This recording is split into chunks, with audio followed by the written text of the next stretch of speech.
Ready with me while we talk about the top 3 things I did to stop obsessively thinking over my narcissistic ex? You're going to want to listen to this one. Now, if you've ever been with a narcissistic or toxic person, when I say obsessively thinking over them, you know exactly what I mean. My narcissistic ex was infiltrated in every aspect of my life. We lived together. He spent time with me almost every day at work. My family has land out in the country. We went out there all the time. So like literally every area of my life, there was triggers all around me. The first thing I did was I really started to shift my mental energy and my physical time by taking care of myself again. I started to do things that I enjoyed that maybe I hadn't been able to do in a long time. It's actually why I wrote my journal, because that's really the strategy that I mainly used. It was something called the wellness wheel that my therapist taught me.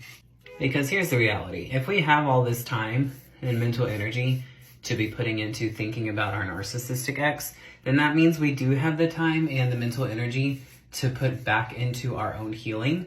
We just have to make that switch. Sorry, made a mess. Now, I'm not talking about how society traditionally views self-care, although there's nothing wrong with that, but I'm talking about the little things that actually matter to me, like quality time with my family, quality time with friends, working out, little things that literally filled my cup.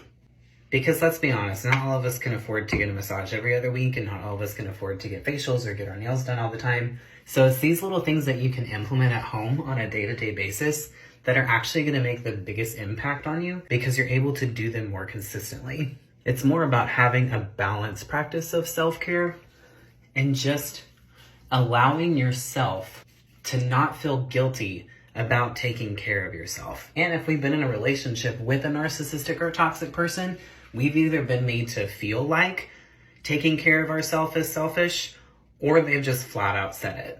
So we kind of have to break through that lie that taking care of ourselves is selfish, as uncomfortable as it is at the beginning.